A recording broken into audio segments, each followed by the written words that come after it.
नमस्कार मैत्रिणींनो, सिंपल मेजवानी मराठीमध्ये आज आपण गाड्यावर मिळतात अगदी तशीच मस्त कुरकुरीत असे केळीचे चिप्स करणार आहोत।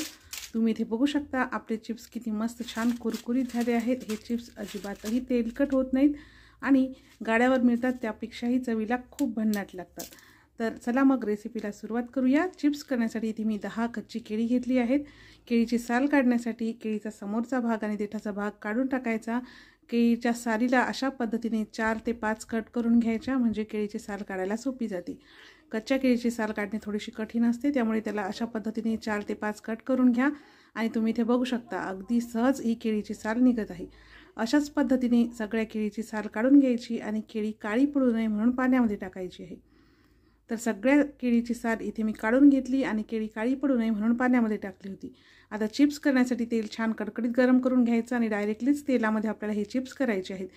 बटाटा चिप्सची जी किसणी असते त्याला थोडंसं तेल लावून घ्यायचं आणि केळी आडवी करून त्याच्या कढईमध्येच डायरेक्टली चिप्स करायची।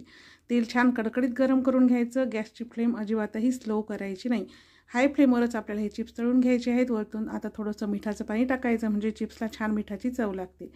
अलट पलट करून हाय फ्लेमवरती छान कुरकुरीत होईपर्यंत चिप्स तळून घेतले। तुम्ही इथे बघू शकता किती मस्त छान कुरकुरीत असे चिप्स झाले आहेत। आता हे काढून घेऊया।